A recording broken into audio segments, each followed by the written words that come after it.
Isang maganda at mapagpalang araw sa ating lahat mga kababayan, Luzon, Visayas at Mindanao. At sa mga sulok yan ng ating mundo, sana ay nasa mabuti tayo na kalagayan at walang sakit-sakit ang lahat. Ito po si Sir Evan mga kababayan at welcome back dito sa ating YouTube channel. Okay, so mga kababayan ko, as usual, before tayo mag-start, i-welcome muna natin ang ating mga bagong viewers, mga subscribers at mga followers dito sa ating channel. Thank you so much na nagustuhan ninyo ang ating channel. At siyempre, pasalamatan natin ang ating mga viewers na nag-like, also nag-shares ng ating mga vlogs, at pasalamatan din natin ang ating mga viewers na hindi nag-skip ng ating mga commercials. At siyempre, pasalamatan natin ang ating mga viewers na nag-member ng ating channel membership. Thank you so much. At syempre, i-shoutout natin ang ating mga pinalangga na mga legends, ang mga senior citizens. Hello po, kumusta ang lahat? And also, i-greet natin ng happy birthday ang lahat ng mga viewers na nag-birthday ngayong araw. Happy birthday! At syempre mga kababayan ko, hindi natin kakalimutan, i-acknowledge natin ang ating top 5 commenters, ang ating mga viewers na may maraming na i-comment dyan sa baba sa ating comment section doon sa ating last vlog. At nandyan sa ating listahan, ang nanguna po, si Ma'am Maria Mindasiplon. Meron siyang 47 na mga comments. Nandyan din si Jonathan Camasusa, meron siyang 34 na mga comments. Tess Faraon, meron siyang 27 na mga comments. Nandyan din si Uzay Neti, meron siyang 25 na mga comments. And Robel Ferrer Official, meron siyang 25 lahat na mga comments. Okay, so thank you so much. Okay, so mga kababayan ko, kumusta ang ating Sunday? Nakapag-relax ba ang lahat? Or nakapagsimba na ba ang lahat mga kababayan? Well, ang mga DDS, hindi sila nag-relax mga kababayan at hindi rin nagsimba. Bakit si Evan? Kasi ang kanilang sinasamba siyempre si Digong, ang pamilya Duterte, itong si Quiboloy, at marami pang iba. Pero hindi si Jesus Christ. Iba ang kanilang sinasamba mga kababayan. Di ba mga DDS? Hey! Kasi nga mga kababayan ko, supposed to be mag-relax ngayong araw si Sir Ivan. Kaya lang nakita ko kanina, abay merong ipinabiral. Bago na naman ho na paninira mga kababayan. Tungkol dito sa naganap kanina, kagabi mga kababayan na nag-dinner ang first couple na si Efelisa at saka si President BBM. Diba meron po si Efelisa, nag-dinner sila doon sa Soler. Ngayon, ang DDS na itong taga Cebu City, abay, nainggit mga kababayan, nainggit. Diba? So ang ginawa niya, siniraan niya mga kababayan. Na according sa kanya, luma daw na video. Luma ba talaga? So mamaya i-debunk natin yan mga kababayan kasi nakita ko ang source ng kanyang details kung saan ipinakita niya sa kanyang mga tanga na mga follower na niwala kaagad na daw yung picture na si President BBM at saka si Efelisa nag-dinner sa Soler kagabi, aba year 2025 ba daw mga kababayan. Meron pa nga iba, nag-post din 2022. Gonggong talaga eh. So nakita ko ang source mga kababayan. So mamaya, pag-uusapan natin yan. At syempre, pag-uusapan din natin yung kanilang bagong binuo na Rage Coalition. Diba? R-A-G-E, Rage Coalition. At merong meaning yan mga kababayan. Diba? Meron silang ginawa na bagong coalition. Ang PDP laban mga kababayan talagang ginawang basura na ho yan ngayon kasi nga ang mga tao dyan, nandyan na yung mga saltik, merong problema sa pag-uutak, yung mga tanga at mga obob, nandyan na ho lahat, mga adik, nandyan ho. So sinira nila yung binuo na coalition ni former Senator Nini Pimentel. If I'm not mistaken, si Nini Pimentel mga kababayan ang bumuo ng coalition na yan pero sinira ng pamilya Duterte. Ginawa nilang basura mga kababayan. Kasi nga 'di ba, ang bago na ngayon na presidente ng PDP laban ay itong si Baste Duterte. 'Di ba? Na-crown na. Itong si Barbie na-crown na as a president ng PDP laban. Na-crown, sakto ba 'yun? Na-crown. Kasi nga Barbie. So naalala niyo ba mga kababayan na sabi ko na merong gagawing meeting today yung grupo ng mga DDS. So syempre hindi yan natutulog, hindi yan tumitigil sa paninira at pagpaplano kung paano nila tatanggalin or papatalasikin sa pwesto si President BBM. Diba sabi ko doon sa post ko sa ating Facebook account na magkakaroon ng meeting ngayong araw. So tama ang ating source mga kababayan. 'Di ba sabi ko ba nga from a very reliable source. Siyempre ang source natin, kaibigan ho na DDS na si Ivan. Di ba lagi kayang sinasabi mga kababayan na meron akong kaibigan ho na DDS at lagi yang sumasama sa event ng mga Duterte or mga meetings ng mga Duterte. Kaya malalaman ko kaagad. So si Sir Ivan ho ang nabibigay ng info sa mga kasamahan natin na mga pro-admin supporter at mga pro-admin vlogger. Siyempre loyal sa akin ang aking kaibigan na DDS, siya ay ayoko lang sabihin ang kanyang dito sa mga kababayan, malalaman ng mga DDS Kahit konting dito sa mga kababayan, malalaman ka agad kung sinong vlogger na yon. So siya yung nabigay sa akin ng info mga kababayan at talagang nangyari. Hindi tayo binigo ng ating kaibigan na DDS. Nagkaroon ng meeting. Diba nandun sa meeting, diba sila siyempre si Baste Duterte kasi siya yung guest doon.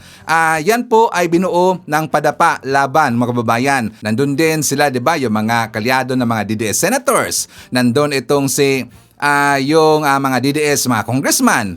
At alam niyo ba mga kababayan na kapag bigay pa ng mensahe itong si Bato de la Rosa, tingnan nyo kaano kagunggong no, hindi na nga nagtrabaho pero kapag ganyan na event ng mga DDS, handang-handang mag-cooperate. Diba? Nabigay siya ng mensahe during sa kanilang event meeting mga kababayan. Kasi meron silang gagawin ho na malakihan na naman daw na rally. Malakihan na rally, kapag hindi nila kasama mga kababayan, yung INC, malaki ba ang kanilang rally? Diba? Hindi. Kapag INC ang kanilang kasama, expect talaga natin na malaki yung rally. Pero kapag pure DDS lang, hindi yan malaki mga kababayan. Yan lang ay kakarampot. Iilan lang ho yung mga DDS na nandyan mga kababayan kapag meron silang rally. Diba? Laging nilalangaw at laging walang tao. Kasi nga sila ay nagkawatak-watak mga kababayan. Diba DDS? Ngayon, napansin niyo ba mga kababayan, di ba nagkainitan ngayon ang mga DDS? By group kasi sila By group mga kababayan, di ba grupo nila ni Paulo Lino, grupo nila ni Joy De Viber, grupo nila ni hindi si Sara, yung grupo nila ni Maharlika, yung grupo nila tinatawag na Alpotera. Kaya nga iba-iba ang kanilang mga grupo. Ang problema ngayon, nagkainggitan sila lahat. Bakit kaya si Ivan? Dahil yan sa pera. Walang iba yan Kapag ang mga DDS mga kababayan, nag-away-away yan dahil yan sa pera. Diba DDS? Sakto ba sa Sir Ivan? So yun nga mga kababayan, nangyari kanina yung meeting ng Reds Coalition. So nandun sila si Tepacio, as usual, yung sila si Barsaga, yung anak ni Loren Legarda mga kababayan na congressman. Siyempre marami pang iba, nandun lahat kasi meron silang niloloto na kalokohan na naman mga kababayan. Tapos meron pa kasi sinabi yung kanilang vlogger na this time matatanggal na daw si Bangag. Nasaan na sinasabi ninyo na wala na si President BBM? Nasaan na yun mga kababayan? Nakalimutan yata. Nasaan na yung sinasabi ninyo na maupo na bilang presidente itong si Sara Duterte? Nasaan na yun? Biglang nawala. Napahiya lahat ng mga kababayan, di ba gunggong kasi? Kasi puro mga fake news peddlers. Yun ang mangyayari. So nangyari kanina sa kanilang meeting, nagpapuhalay mga kababayan, nagpasikat lahat. Matatanggal na daw si President BBM. Hindi yan mangyayari. Bakit? Mahal na mahal ng mga tao si President BBM. Di ba nakita niyo ba yung post ko doon sa ating Facebook account mga kababayan na talagang mahal na mahal ng pangkaraniwang tao si President BBM. Talagang happy sila kapag makita itong si President BBM. Tapos ngayon sinasabi ninyo na tatanggalin nyo sa pwesto? I don't think so. Kakarampot lang kayong mga DDS at hindi nyo yan magawa. Paktay itong si Sara Duterte this coming April 14 at yan ang dapat ninyong aabangan. Kasi kahit anong gawin ninyo, hindi nyo mapapatalsik si President BBM sa pwesto. Pero ito si Sara this coming April 14, malamang sa malamang ma-impeach yan. Kaabang-abang ang April 14. Diba mga DDS? So ano ang meaning, Sir Ivan, ng rage? Ang meaning ng rage mga kababayan, RAGE. Ang R, ruthless. 'Di ba? Walang awa. Siyempre walang awa yung mga gonggong na yan mga pasaway yan mga walang awa yung mga DDS, mga kababayan. Letter A, arrogant. Mga arrogante yan. Sakto ba sa si Ivan? Lahat ng mga DDS, mga arrogante yan. Fake news peddlers pa. Letter G, greedy. O, diba? Gahaman sa kapangyarihan. At yan ang ginagawa ho ng mga DDS. At ganyan din ang pamilya Duterte. Sila ay greedy. And lastly, letter E, evasive. Umiiwas sa batas, mga kababayan. Diba, Sara Duterte, umiiwas sa batas. Humarurot ka agad pumunta sa Supreme Court kasi nga umiiwas sa batas, mga kababayan. Gusto niyang ipapatigil yung gagawin na impeachment hearing sa kanya this coming April 14 kasi umiiwas siya sa batas. So yan ang meaning ng rage. R-A-G-E.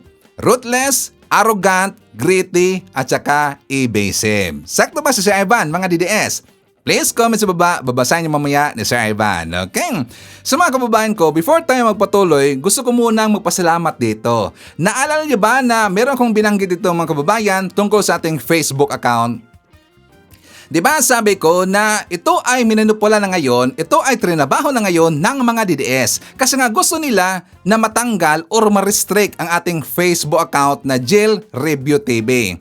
Diba sabi ko sa inyo at ako ay humingi ng favor sa inyo na sana inyong i-review, inyong i-recommend ang ating Facebook account. At saka thank you so much nga pala sa nag-participate sa ating mga viewer na nagpunta sa ating Facebook account na Jill Review TV at saka nirecommend nila, binigyan nila ng 5-star at nakaroon dito ng magandang comment mga kababayan. Thank you so much. Malaking tulong ho yan. Kasi nga kung napapansin ninyo mga kababayan, di ba 90% na recommendation? Nung ipinakita ko yan ng una dito, that is 84%. Kasi nga umatake yung mga DDS sa ating Facebook account kasi gusto nilang ma-restrict mga kababayan. At saka according ho sa mga information na natanggap na Sir Ivan, dyan din kumukuha ng pagbabasihan ang taga-Meta. Kapag mababa yung recommendations at saka maraming report sa inyong mga account or nag-report sa inyong page, malamang sa malamang hindi malayo, yan ay ma-restrict. Or baka, worst, ma-take down mga kababayan. So thank you so much. At saka ganyan na po mga kababayan, sa hindi pa nakapag-recommend ng ating Facebook account, you can recommend.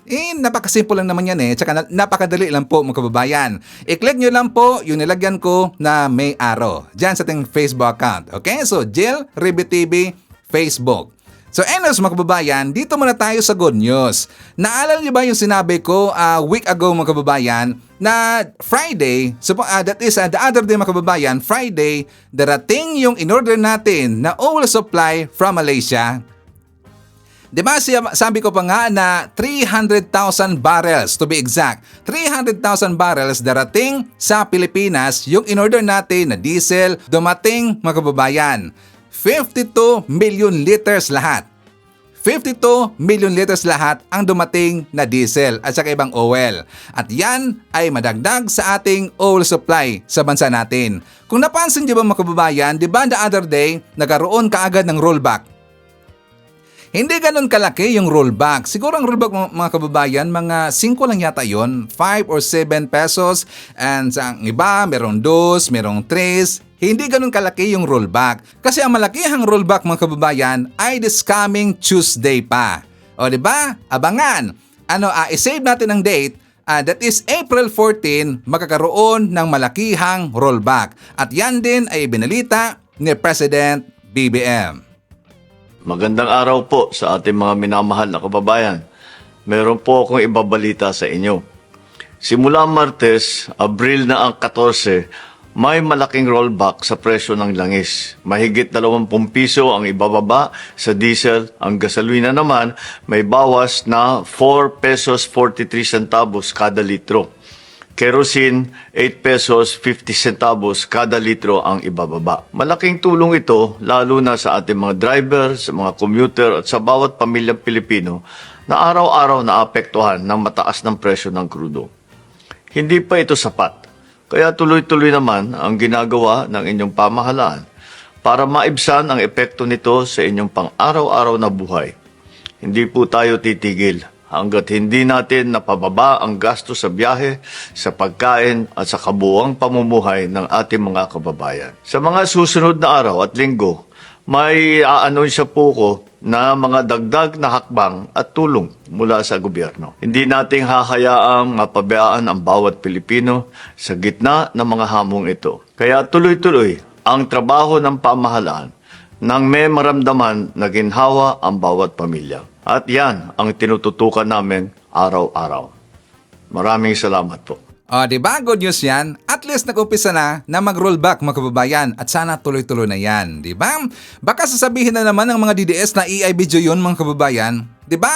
I am very sure kapag makita nila yung video na yun, sasabihin na naman na AI. Kasi nga ang nasa isip nila at lagi nilang inilagay sa kanilang kaisipan na si President BBM nasa St. Luke Hospital.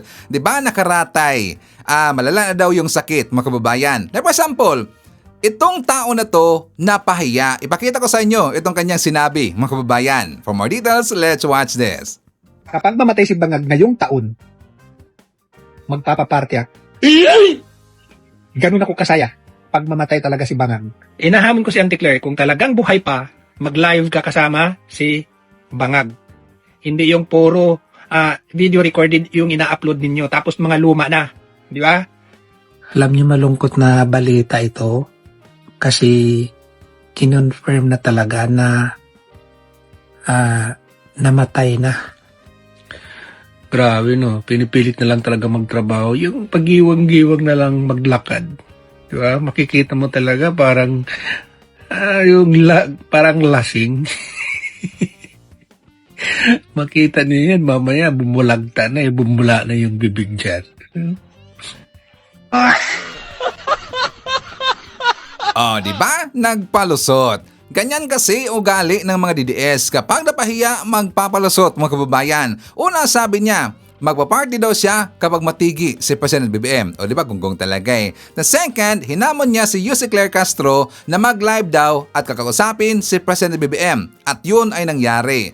The other day, meron siyang isa na clip mga kababayan, yung sa baba, na kumpirmado daw, tigil na daw si President BBM. Gunggong talaga eh. Tapos ngayon, nung nakita nila si President BBM na nagtrabaho, merong event the other day, napahiya lahat. Ngayon, pinilit daw si President BBM para magtrabaho. Kahit daw pagiwang-giwang na daw, mga kababayan. Mas pagiwang-giwang pa nga, di ba si Basti, nung pumasok siya doon sa meeting nila sa Raids Coalition. Yun kasi ay bangag, yun kasi ay high, yun ay pagiwang-giwang. Si President BBM, napaka-tikas, di ba? Gwapo pa. Di ba DDS? Ang gwapo ni President BBM. So ngayon mga kababayan ko, ipapakita ko muna sa inyo itong advice, itong statement ni Ramon Ang ng San Miguel para sa ating President BBM at para din sa atin. For more details, let's watch this. Alam nyo, there's no satisfaction eh. Pagka tinignan mo, gumanda na buhay natin, nagkatrabaho na tayong marami, wala na tayong baha, nabawasan na yung mga problema. Still, yung mga perfectionist, maraming sasabihin yun. Eh ngayon, kung intindi mo yung mga kalaban mo, wala ka ng tamang gagawin. Lahat yun, upakan ka araw-araw. Kaya ang payo ko sa ating gobyerno, tuloy lang ang trabaho. Huwag niyo intindihin yung mga batikos o marami mga comment na alanganin kasi. Kaya naman sila nagko-comment, wala silang magawa sa buhay eh. Di ba? Kaya nagko-comment din. Madalas, it's either kalaban mo talaga. Wala na maganda sasabihin yun. Ay yung mga tamat, wala na ginawa yun, kundi araw-araw mag-comment lang na masama yun. Huwag mo na intindihin yun. Basta tuloy-tuloy lang ang trabaho. Ang payo ko sa mga kababayan natin, be patient. Filipino are very patient. And Filipino are very intelligent. Naintindihan nyo naman kung paninira o totoo. Yun na lang. Pag naintindihan nyo naman, pagtsagaan nyo at pagtiisan nyo ng konti, gaganda ang buhay natin lalo. Paganda na ng paganda ito. Kaya, hindi naman magic yan eh. Parang hindi naman overnight, you can solve everything eh. O parang kamukha ng airport. Pag nagawa mo na yung vehicular traffic going to the airport, malamig na yung aircon, masarap na yung pagkain, gumagana na escalator, elevator, walkalator. May reklamo na naman sila for sure. Bakit mahal ang pagkain? Dapat libre yan. You can satisfy everyone. O pag na-delay yung Japan Airline, or Cebu. Magagalit din sa atin yun. In short, you cannot satisfy everyone. They all have their own opinion. They're entitled to their opinion, di ba? Kaya, pagtiisan mo na ang katuning. At kung may mga kababayan tayo na medyo hindi makaintindi, huwag mo naman tawagin bobo yun. Tawagin mo na lang impatient. Di ba? Wasak ang mga DDS. Wasak ito si Sara Duterte. Kasi nga, ang ginagawa mga kababayan ay puro lang paninira. Di ba sabi niya, yung ganyang mga tao, yung mga laging nagrereklamo, yan yung mga tamad. Di ba? Totoo naman talaga yan eh. Walang ibang trabaho ang mga DDS kundi puro lang reklamo, puro lang paninira.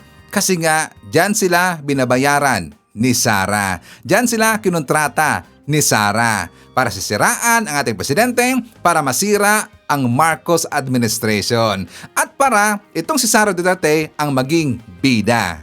Hindi magiging bida si Sara. Bakit? Kasi nga kanyang mga opinyon, kanyang mga plano, hindi naman kasi tumutugma at saka hindi naman kasi epektibo. Lagi siyang sumisimplang, mga kababayan. Di ba napansin nyo ba ang kanyang mga advices? Like for example, ipapakita ko sa inyo itong vlog ni Mike Abe, mga kababayan. For more details, let's watch this. Pakinggan po ninyo itong idea nitong si Sara Duterte, Vice President, tungkol sa problema ng oil product sa ating bansa. Kung paano daw pabababain ang presyo. Pakinggan natin bago natin bigyan ng opinion at interpretation sa tamang pagbasa ng sitwasyon. Si Vice President Duterte. Pa siya kung magagawa nila ng paraan yung problema sa supply doon sa Middle East. Or mapapababa siya kung merong ibang supply na hindi dumadaan sa Middle East na papasok sa ating bayan. So hanggang merong bangayan sa Middle East, patuloy ang pagtaas ng presyo ng crude. Yun, no? Yun na kanya sinasabi. Dalit sabi, ang idea niya, kung merong problema raw sa Middle East, ay para bang kumuha sa iba. Gumawa ng paraan na tayo ay magkaroon ng oil product, para bang gusto niyang palabasin, kung may problema sa Middle East, merong ibang pipiling pagkunan. Pero ganito pala yan, hindi ho ganun kadali. Okay? Una, pag hindi tayo halimbawa, lilipat tayo ng ibang bansa, halimbawa Amerika o sa Europe o sa mas malalayong bansa, mas malaki ang gastos.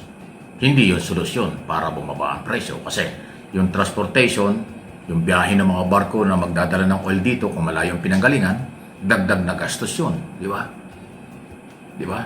Parang halimbawa, para maintindihan nyo, pamasahe. Pag sumakay ka ng Quezon City, papunta ka ng Quiapo, iba ang bayad nun. Pero pag mula Quezon City, papunta ng Pasay, malayo yun. Malaki ang gastos. Ganon yung barko. Medyo malapit, sabihin, malapit sa atin kahit papaano, ang Middle East sa Pilipinas. Kumpara kung tayo ay mag-i-import halimbawa sa Latin America o sa North America. Baka madoble ang gastos. So paano bababa yung fuel? Mataas pa rin. Una-una, ang sabi ng Department of Energy, mga kaibigan, hindi pala ganun kadali na tayo biglang mag-i-import sa ibang bansa. Akala ko kasi nung araw ganun din ang pwedeng solusyon. Hindi pala. Mayroong mga dapat ikonsidera. Katulad po nung refinery tinatawag, yung palang ating mga oil product na ini-import dito na nila sa ibang bansa, hindi pagdating dito pwede nang ibenta kaagad. Dadaan pa rin ho sa mga facilities ng ating mga oil companies dito sa Pilipinas.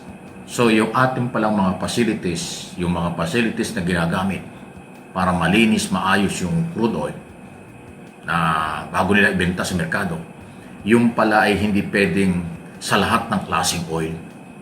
Ibig sabihin yung oil galing sa Latin America, North America, kung saan man, dalhin sa Pilipinas at kung ano yung facilities na ating ginagamit para sa pag-aayos, paglilinis ng fuel na galing sa Middle East, hindi pala parehas yun, magkaiba pala yun. At malaking gastos yan ng mga oil companies. So, ibig sabihin, kung babaguhin yung sistema at facilities ng mga oil companies, kung sakaling kukuha tayo sa ibang bansa, mas malaki ang gastos sa pag-aayos ng oil product at transportation. So hindi ho bababa ang oil product. Baka mas mataas pa. Ganun pa lang kasi katindi yun. At sa issue naman, although yung sinasabi ni Sara Duterte, yun ang solusyon, pero hindi pala pwede yun. Yun ang mali na doon. Hindi ganun kadali. Dahil dalawang malalaking problema. Ulitin ko, yung transportation, mas malaki ang cost, mas malaki ang gastos, hindi yan katanggap-tanggap. Pangalawa, yung mga facilities hindi tugma doon sa ginagamit ng kasalukuyan nila ng oil companies na ginagaling sa Middle East kung magagaling sa ibang bansa ang fuel. Ang bigat. Dapat kasi inaaral muna bago sinasabi. Ang laki-laking opisina niyan, Office of the Vice President. Pangalawa, sa pinakamataas na kapangyarihan sa buong Pilipinas. Marami siyang mga tao, mga staff, dapat nagre-research na mabuti bago magbigay ng interview kasi pagka hindi mo inaral, sablay eh. Kung hindi naman yung aral at maniniwala kayo, akala nyo tama, ay delikado yun. Yung pala, pagka kinuwenta, mas malaki ang magiging problema. Hindi magro-rollback, hindi makakatipid. Yun. Huwag nating kalimutan, business ito. Business is business. Okay? Pag malaki ang gastos, mahal ang produkto. Pag malayo ang panggagalingan, mahal ang transportation. Okay? At iba pang mga dahilan. So, kulang sa pagsusuri ang mga staff. Bakit kasi wala bang business advisor si Sara? Business advisor, political advisor, or media advisor. Para sa lahat ng mga halimbawa, ambush interview o statement, merong sapat na basihan at malalim ang dating. Dapat ganun eh. O huwag kayo magalit mga DDS ha. Ito'y malasakit na kung tatanggapin nyo, kung kayo nakakaintindi ng authority at yung Office of the Vice President, tanggapin nyo itong paliwanag na ito. Pero kung saradong isip nyo, katangahan ang lahat, talaga hindi nyo kumaintindihan. Ang sasabihin nyo, binabanatan ko. Hindi ito banat. Dapat, bago magsalita ang Vice President, dahil mataas na opisyal, merong sapat na background. Matibay ang basihan. Matibay ang pinanguhugutan para kapanipaniwala. Pagka basta na lang ma-interview, basta na lang sasagot, tapos ang implication ay negative, kung ano man, kasiraan yan. Nasaan yung mga malaking sweldo ng mga staff ng Office of the Vice President? Di ba dapat kumpleto yan ng mga department na nagmumonitor sa lahat ng galaw, international, national, local, business, security, lahat ng sektor. Dapat monitor ng Office of the Vice President. Kasi nga ang mga statement yan ay nakataya ang kredibilidad, nakataya ang pagkatao at kaalaman. Kung sablay ang mga idea, negative din ang dating yan. Di ba? Ayun po yun. Okay? So, madalit sabi, sa side po ng Department of Energy, hindi pwedeng ganun kadaling mag-import sa iba. Okay? Dahil nga may malaking gastos. Sunod pa na issue dito, doon sa hindi pa rin ho nakakaintindi o baka nakalimot, meron po tayong Oil Deregulation Law. Wala hong control ang pamahalaan under Oil Deregulation Law. Ang trabaho lang ng Department of Energy, monitoring ng presyo at saka ng supply. Ang nagtatakda, nagdideklara ng rollback at increase, oil company dahil sa Oil Deregulation Law. Ang Department of Energy hanggang pakiusap lang, hanggang monitoring lang. Wala silang authority magsalita, magsabing ito ang increase, ito yung rollback. Hindi. Oil company na po ang nasusunod sa ilalim ng batas na yan. Okay? Kung tatanungin nyo, bakit may ganyan batas? Ay kasi hindi naman kayang pangasiwaan ng gobyerno ang supply. Malaking gastos yan, malaking pera. Mahirapan ng gobyerno kung pera pa ng taong bayan ang gagastusin sa pag-i-import ng oil product. Kaya business group ang nag-i-import at sila ho'y binigyan ng authority sa ilalim ng Oil Deregulation Law na sila ho'y yung magpatakbo ng business na ito. At ang gobyerno ay nagiging monitoring lang, implementation lang ng mga rules and regulation, paano mag-business at ano yung mga kailangan bago mag-business. At yun na nga ho, pakiusap lang ang kanilang authority at saka po monitoring. Pero yung pagdideklara na ganitong increase, ganitong rollback, hindi yan trabaho ng gobyerno. Yan ang totoo. Mukhang hindi yata alam nung marami, kaya ang layo rin ng comment ng iba. Aral-aral po para hindi makahawa yung inyong mga sablay na sinasabi, lalo na yung iba. Hindi ko naman nila lahat. Marami dito. Matatalino. So ngayon mga DDS, naintindihan nyo na. Kaya nga hindi ganun ka-easy na mag-rollback ng presyo ng langis kasi nga hindi kontrolado ng ating gobyerno ang oil company. Yan ang rason, hindi kontrolado. Pwede lang mabigyan ng advice, magmonitor, pero hindi kontrolado ng ating gobyerno ang oil company. So balik tayo dito kay Sara Duterte. Mga DDS, tinan nyo, ito ang isa sa maraming rason kaya hindi talaga bagay si Sara Duterte na maging presidente. Kasi nga puro palpak ang kanyang advice, opinion, kanya mga sinasabi, kasi nga si Sara mga kababayan basta lang may mamima. Kapag nakaharap na yung kanyang mga vlogger, mga mainstream media, di ba? Puro lang paninira ang kanyang ginagawa sa ating gobyerno. Pero ang kanyang sinasabi, hindi niya inaaral. Hindi niya nire-research. Basta lang meron siyang masabi mga kababayan.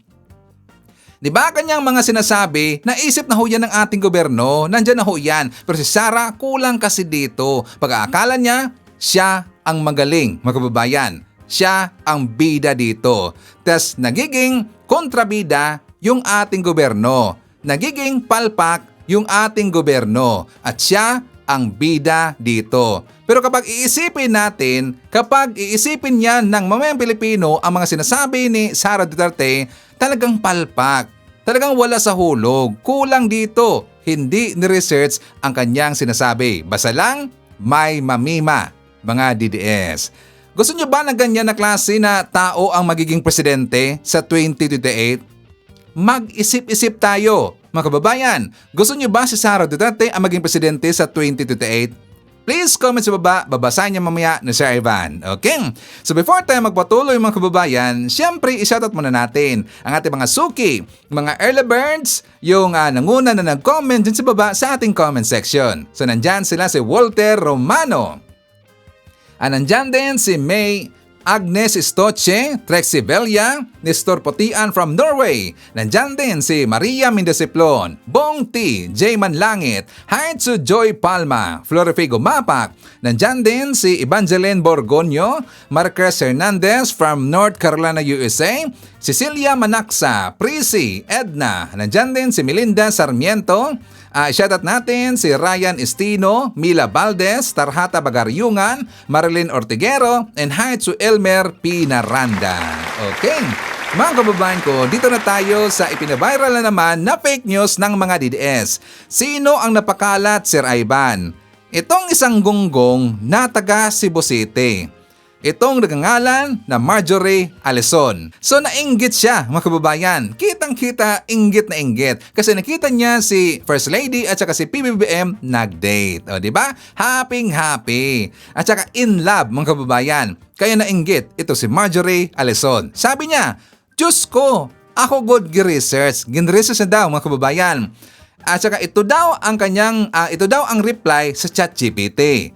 Anong nangyari Pinas? Nagkalat na naman ang mga bangag at saka yung mga sinungaling daw mga kababayan. So gin-translate ko na lang into Tagalog. So ang kanyang pinakita mga kababayan dito sa kanyang post, ang date ni Efelisa at saka ni PBBM doon sa Soler. Tingnan nyo, sa Soler yan mga kababayan. Tapos dito sa gilid ng kanyang picture, yan daw ang lumabas sa kanyang gin-research sa ChatGPT.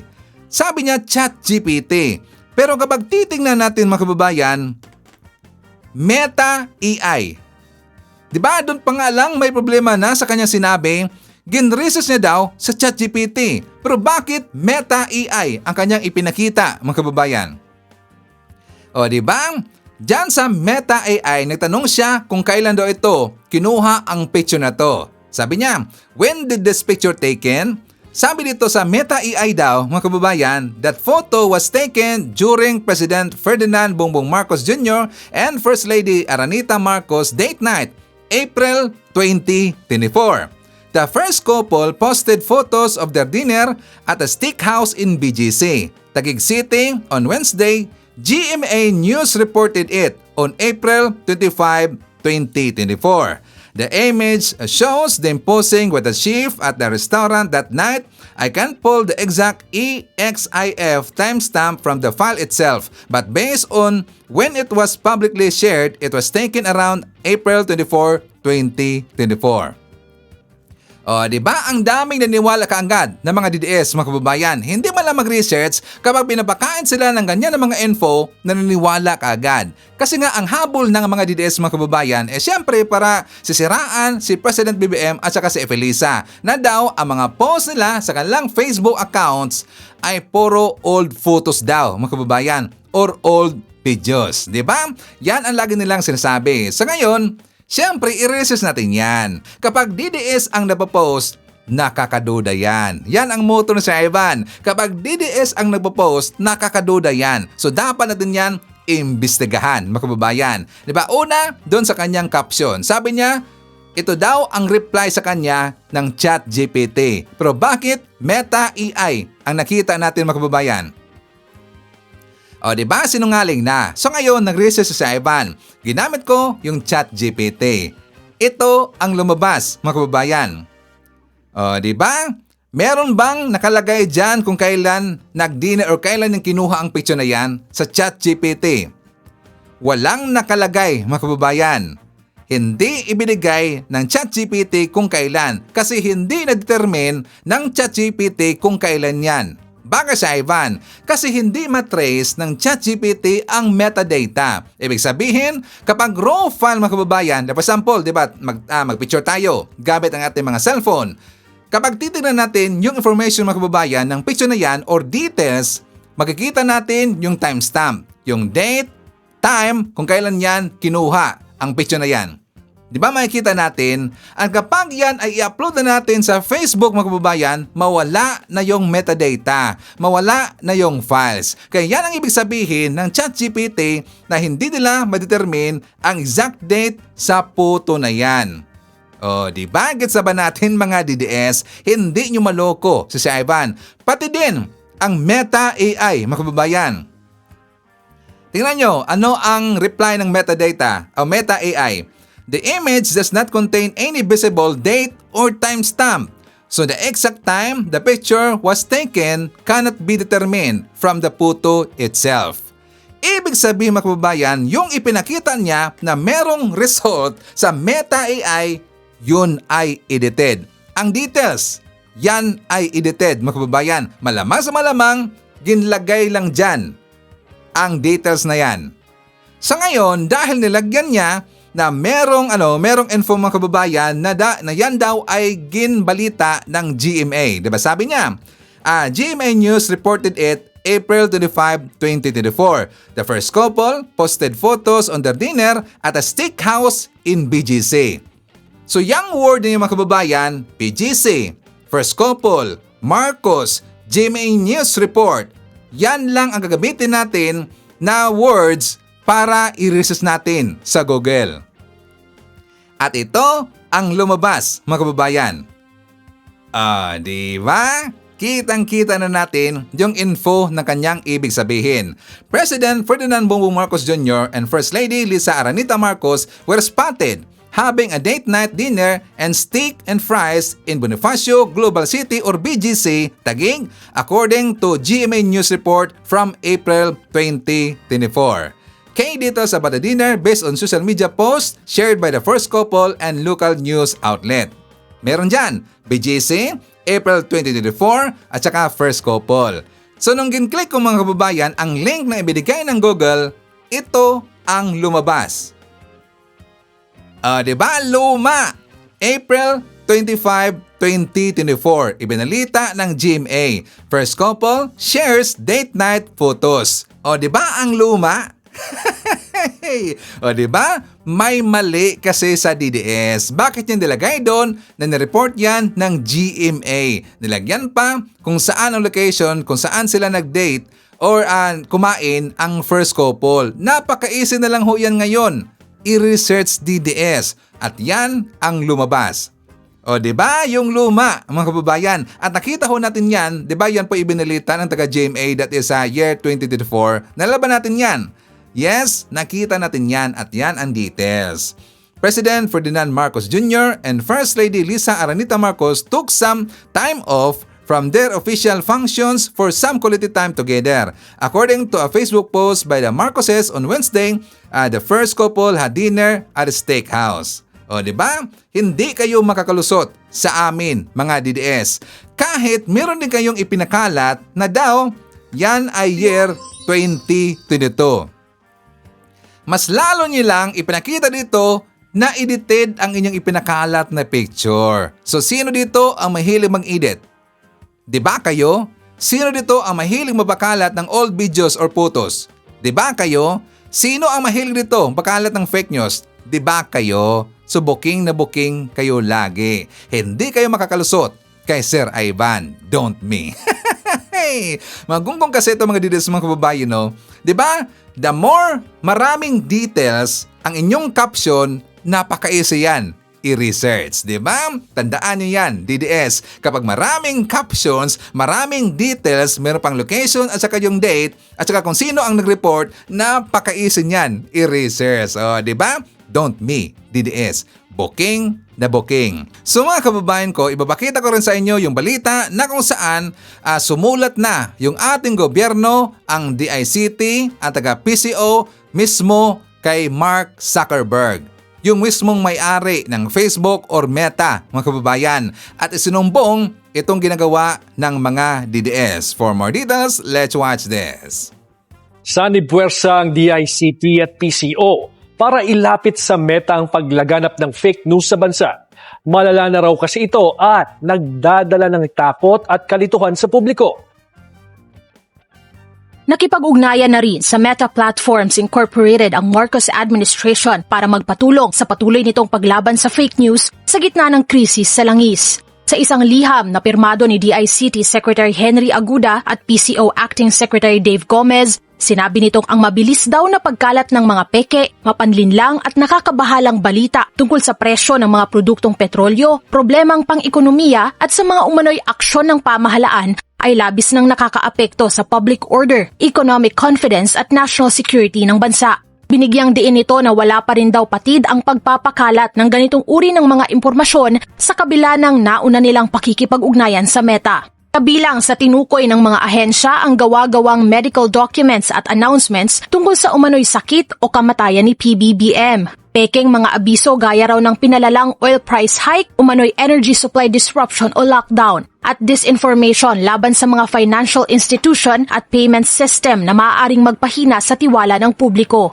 Inaatasan ng DICT at PCO ang Meta na agarang makiisa sa pagpapatupad ng safeguards na tutugon sa mga tinukoy na problema. Kabilang sa mga inaasahan nilang tugon ang pinalakas na detection and suppression systems para sa delikadong mga balita, pati na sa anilay coordinated inauthentic behavior. Mas mabilis na government flagging at takedown protocol at pagtatalaga ng isang senior Meta personnel na bukas 24 oras para sa mga kasong kailangan ng agarang responde. Isang linggo ang binigay ng DICT at PCO sa Meta para maghanda ng detalyadong implementation plan na naglalaman ng mga hakbang pantugon sa inilapit na mga problema. Kung mabibigo, mapipilitan umano ang pamahalaan na magpatupad ng nararapat na regulatory at legal measures laban sa platform. Noong Martes, sinimulan na rin ng PCO ang pagsample sa isang Facebook page na umano'y nagpapakalat ng fake news tungkol sa energy at emergency lockdown para lituhin at bulabugin ang mga Pilipino sa gitna ng kinakaharap na krisis. Any attempt to mislead the public about the energy security, supply, or pricing to sow confusion will be treated as a serious offense. We will not let you get away with a crime. We will go after you and hold you to account. Una na rin sinabi ng NBI na kanila nang iniimbestigahan ang mga nasa likod ng fake news tungkol sa umano'y lumalalang kalusugan ng Pangulo. At dapat lang talaga mga kababayan na yan ay siseryosohin ni Mark Zuckerberg or ng taga-Meta. Kasi nga lumalala na, di ba, yung mga fake news ngayon, always nagpapakalat ang mga DDS ng fake news. At yan ay dapat siseryosohin ng taga-Meta. Malamang sa malamang, ang gagawin ng taga-Meta mga kababayan kapag marami na mga false information o na fact check ang inyong mga post, malamang sa malamang i-restrict ang inyong account or baka i-take down ang inyong mga accounts mga kababayan. Tatandaan natin yan mga DDS. Gusto nyo ba ng ganyan mangyayari sa inyong Facebook account? At saka, nagpapanik na ngayon ang mga DDS mga kababayan kasi nga alam nila na marami silang mga post sa kanilang Facebook account o sa kanilang mga platform na mga fake news. Malamang sa malamang, nagsidelita na ngayon ng mga post itong mga DDS kasi i-review yan ng taga-Meta mga kababayan. Sana ma-restrict ang kanilang mga account para magtino mga kababayan. Okay? So anyways, ipapakita ko rin sa inyo itong interview kay Yusek Claire Castro. For more details, let's watch this. Nung Friday nabanggit nyo, Yusek, na ang PCO, di ba, maglo-launch po ng isang parang fake news tracker, isang website po na kahalin tulad doong sa flood control kung saan maaaring mag-send, mag-file ng mga reklamo ang publiko laban po sa mga fake news. Yun po ba limited lamang sa mga fake news against the government or in general po sa mga nakakatanggap din ng fake news against them? Hindi, definitely yung against the government muna. Na-launch na ba yun? Ang pinag-usapan natin dito, Christian, fake news talaga. Hindi ito hinahadlangan yung karapatan ng bawat isa, ng bawat tao, ng kanilang freedom of expression. Pero pag nakita natin malisyoso, fake news, walang pinanggagalingan talaga, ang balak lang ay manira ng administrasyon, ng mga public officials, yun ang titignan natin. And how soon, ma'am, na ilo-launch po natin ito? Kasi medyo inaabangan na rin po ito dahil nga po ang pinanggagalingan natin ay yung recent po na kumalat sa social media against President Marcos. Mag-uusap kami bukas sa SecDay patungkol doon sa sinasabi natin na website o anumang platform na pwede nating gamitin or link para doon maipasa yung mga nakikita ng mga kababayan nating fake news. So sana wag naman nilang abusuhin, no? Itong magiging natin, itong magiging link natin or itong website natin kasi para tugunan lang yung mga naninira talaga sa gobyerno na walang basihan. Opo. At ano po ang pinakamagiging goal po nitong tracker na website na ilo-launch po natin? Kasi nabanggit nyo din naman po, Yusek, na ayaw din naman po nating matapakan din naman yung freedom of speech, yung karapatan ng publiko sa paghahayag ng impormasyon. Pero saan po natin idodraw yung linya dito kapag may mga naghain na po ng reklamo or mga sumbong? Hindi, unang-una kasi, di ba, kahit naman tayo sa mainstream media, alam natin kung ano yung fake Halimbawa lang, hindi totoo yung umaten ang ating Pangulo sa araw ng kagitingan dito sa Bataan. Alam natin, tayo mismo, taga-media, alam natin kung ano yung totoo at hindi. Pero ang pinapakalat nila talaga ay taliwas sa katotohanan. Makikita mo naman agad. You can draw the line Kung saan mo pwedeng sampahan yung kaso, yung taong alam mong hindi lang basta inosenteng nagsabi ng ganito, kundi alam mo na intentional. May intensyon na magbigay ng maling impormasyon sa ating mga kababayan. Kasi ganito yan, no, Victoria and Christian. Yes, ma'am. Actually, hindi lang gobyerno ang nasisira sa ginagawang fake news na ito Unang-una, nakakalito ito sa taong bayan, lalo na sa mga let's say, pag yung ayuda, halimbawa, ang topic, tapos iibahin nila, gagawin nila lang kung ano-ano, nakakasira ito sa desisyon na tama ng ating mga kababayan. So, mas yung kababayan natin ang naaapektuhan dito sa ginagawa nilang pagpapakalat ng mga maling impormasyon. So, yun yung talaga yung dapat natin tutukan. Meron nga ma'am mga scammer gumagamit ngayon ng ayuda para manamantala ng iba. Sabi, magbibigay ang DSWD ng ayuda para sa inyo, magpadala kayo sa akin ng certain information, ganyan. May mga nabibiktima. So, that's a concrete example po nung ipinupunto po ninyo. Isasama natin yan. Hindi yan paninira sa gobyerno, pero panloloko, scamming talaga siya. So kung ginagamit pa rin nila yung gobyerno para lang makapanloko sila, pwede nating isama yan. So ma'am, dito sa pagpa-file nyo ng case against dito sa mga nagpapakalat ng fake news, hindi nyo nga po nakikita na may matatapakang karapatan dahil may criminal activity na nangyayari. Kasi merong mga nag-express ng concern na baka mamaya yung rights naman to expression ang ma-violate. Actually, doon sa press briefing ko, kung papansinin niyo sa bandang dulo, inulit ko, fake news. So, maliwanag tayo, doon lang tayo sa fake news na nagpapakalat ng fake news. Pero, legit na criticism.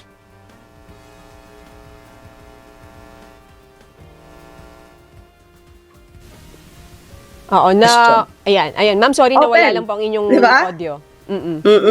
Open tayo dyan, nothing is off the table. So, hindi natin hahadlangan ang mga kababayan natin na nagbibigay at nagsasabi na kanilang sentimiento, kanilang nararamdaman. Basta po yung fake news ang pinag-uusapan natin dito. What if mag-share sila, ma'am, ng obvious na fake news? Isasama yun. Kasama rin yun. Hindi pwedeng maging excuse. Nag-share lang ako eh. Yeah. Nag-share lang ako ng fake news. 'Di ba? Tapos nagkomento ka pa. So, doon talaga ang titignan natin. Ito ba'y dapat sampahan o hindi? O dapat munang bigyan ng warning? Kasi kung makikita naman natin na itong tao naman ito mukhang nag-share lang. 'Di ba? Pero kaya nga ingat. 'Di ba? Kahit sinasabi natin yung sharing lang ay hindi dapat sampahan ng kaso. Pero kung alam namin na ang intention mo ay i-share talaga at lumawak itong fake news na ito, tingnan natin kung hanggang saan ang pwede nilang liability dito. Paano kaya natin mahahabol, Yusek, yung obviously sa social media, no? Ang daming mga gumagawa ng mga false accounts, mga fake accounts para matago yung kanilang identity. Nauso na rin ngayon yung mga lock profiles para hindi mo talaga makalkal yung kanilang profile at di mo matuko yung kanilang identity. Magpapatulong tayo sa DICT patungkol dito. Hindi pwede kasing lumawak lang ito na lumawak tapos walang gagawin tayo. Siguro nung una mga nakaraang taon, okay lang kasi kaya naman patotohanan. 'Di ba? Sa pamamagitan ng pagsasalita, ibibigay yung katotohanan from the government kung ano talaga yung nangyayari at ano talaga yung sitwasyon. Pero ngayon, nakikita mo na ito yung game nila. May game silang ginagawa, intensyon, para sirain ang Pangulo, ang gobyerno, at angat yung kanilang poon. Yun yung delikado eh. Nabubuhay tayo ngayon sa fake news, sa kagagawa nila. At hindi dapat ito manatili. Hindi ito dapat mamayagpag. So, whole of nation approach to. Hindi lang gobyerno. Lahat tayo dito dapat magtulong-tulungan. Pati yung mga nasa SOCMED na maaayos, matitino, maghingi na rin tayo ng tulong maliban sa mainstream, of course. Opo. Ma'am, so nakikita nyo ba na may destabilization angle dito? Kasi meron kaming political analyst na nakausap na nakikita niya na pwedeng, kaya nagpapakalat ng fake news against the president is to destabilize the government. Maliban sa pag-destabilize, maliban dito, nais nagibain talaga ang gobyerno. May nakikita tayo na mainit na issue patungkol sa mga korupsyon na ayaw nilang makita to ng taong bayan.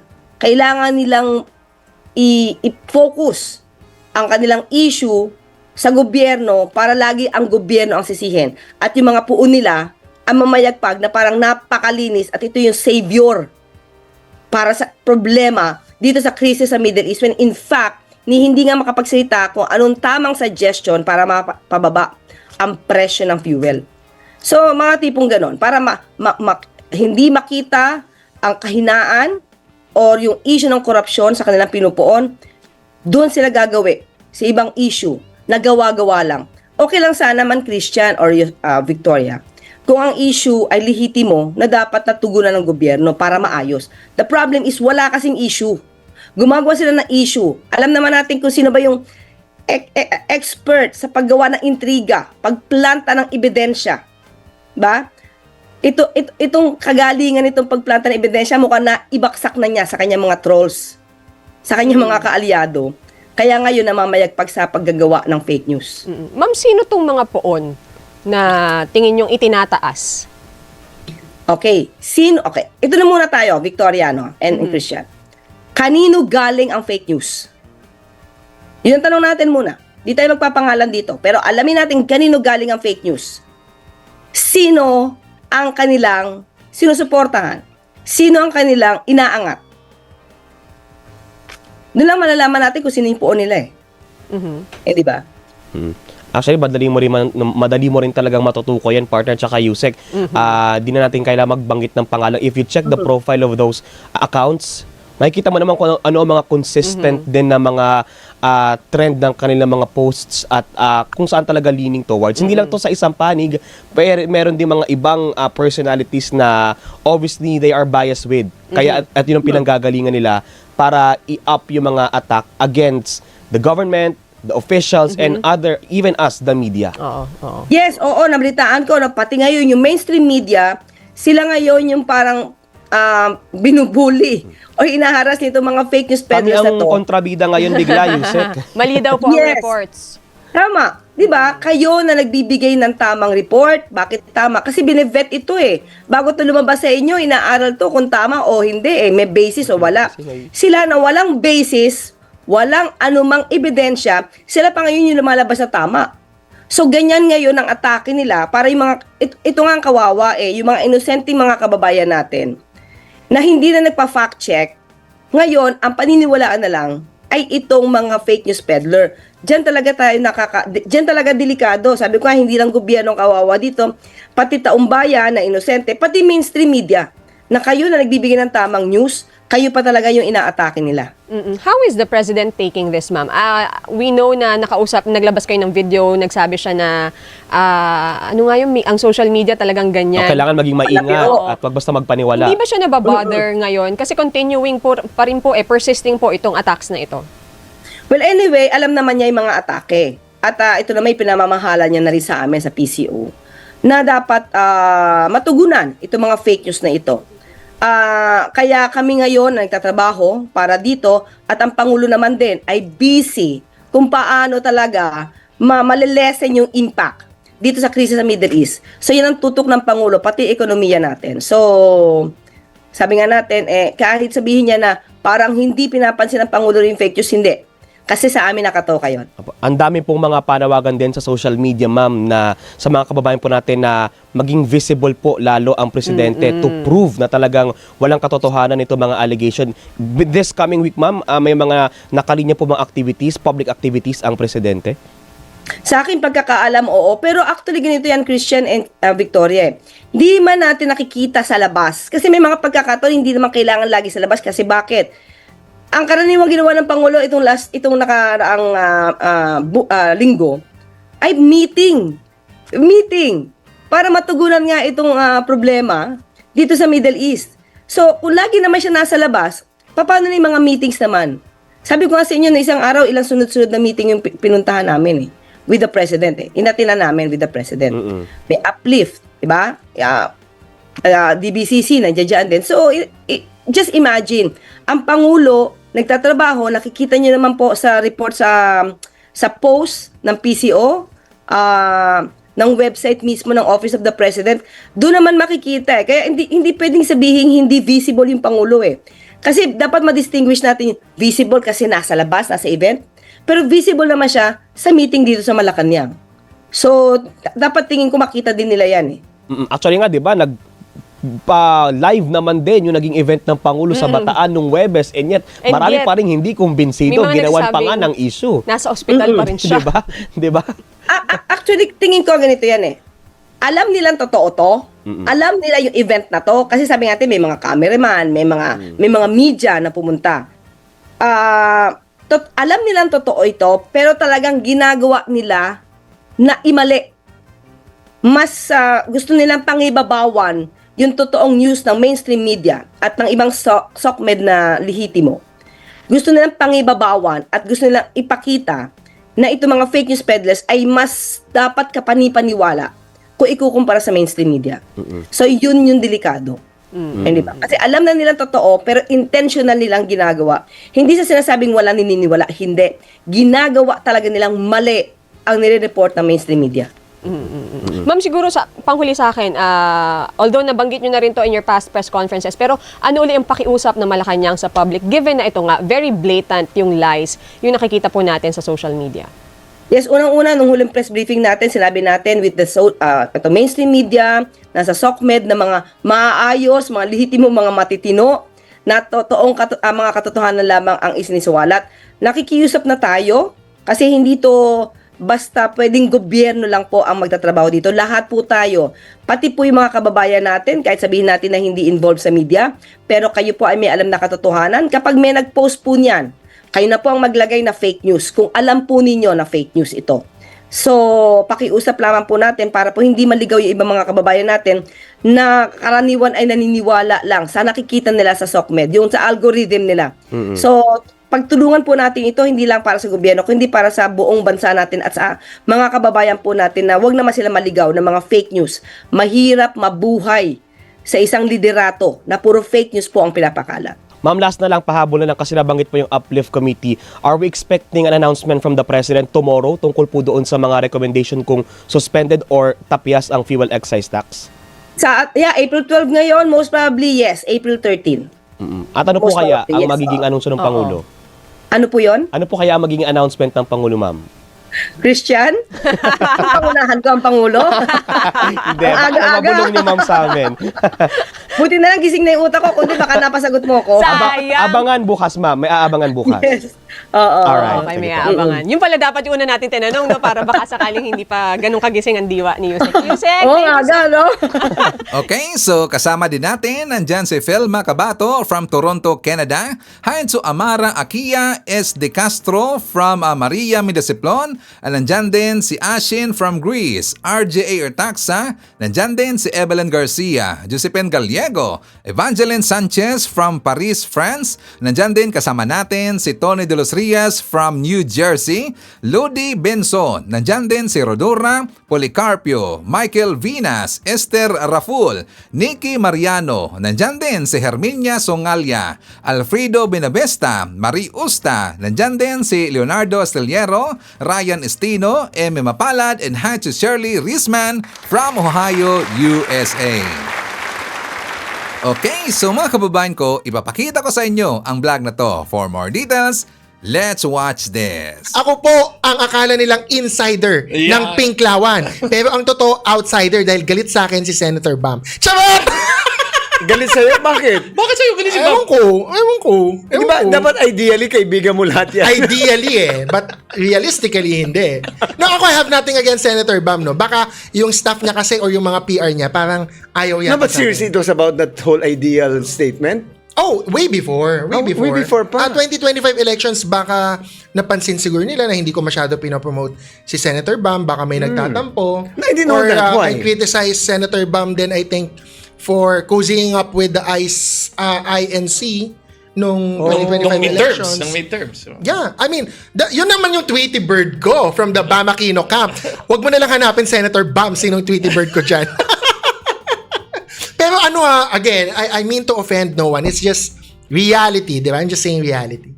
Did you ever confront him? And by the way, I mentioned that because ang dami kasing may akala na insider ako sa Pinklawan. Really, no. Like, malayo ako kay VP Lenny. I don't really have her ear. Senator Risa, I've met her. May courtesy call ako. Pero I can't really say na, I talk to Senator Risa about policy stuff. No, but your gossip centers mostly on the activities in the House eh. Parang your source is somewhere in the House. Ay, hindi. Meron ako sa Senate. Sa Senate nung nga. kudita. Oo. Sabi mo, Hauser eh. Both. Meron ako. Correct. Meron akong congressman, may senador, ganun. Yung Tweety Bird, hindi siya isang tao. It's a generic term for a source. Pero, so, dyan tayo magsimula siguro. Paano ka napasok sa ganyang klaseng linya? Yan. Hindi ko din alam. If I were to guess, matagal na kasi akong active mag-blog. Alam ko yon. Pero maliit lang tayo nun. So, weirdly, nag-boom last year, as many others nag-boom. Tapos, madami sa atin, like the two of you, mas active to really debunk and fight fake news and make noise on social media. Ako naman, biglang may mga magme-message na congressman or mga senador. And give you information. And give me information because they cannot say things and they want me to say things that they cannot say. Or baka mayroon din sila propaganda na i-leak through me, di ba? Baka nagagamit ako. Nagpapagamit naman ako. But do you sometimes filter the statements? Kasi for instance, kapag ako galito kay Barry, gagamitin yung to tell you something. May gusto ka ba Hindi, wala naman. Sige, okay. Pero kunyari, tension. No, but don't you think that you're being used? Some congressmen or legislators or politicians would use you and tell you something negative about his or her opponent. Definitely, hindi naman lahat ng mga sinusumbong sa akin or parang chinichismis, pinopost ko. Okay. So, I do filter naman. If it's verifiable and I can corroborate with another source. So, nagka-two-source rule ka kahit na vlogger ka lang? Of course. Lawyer naman po tayo. So, syempre, importante ang corroboration. Tama. Even circumstantial evidence requires at least 2 circumstantial evidence. Tama ba yun? May natutunan pa ako?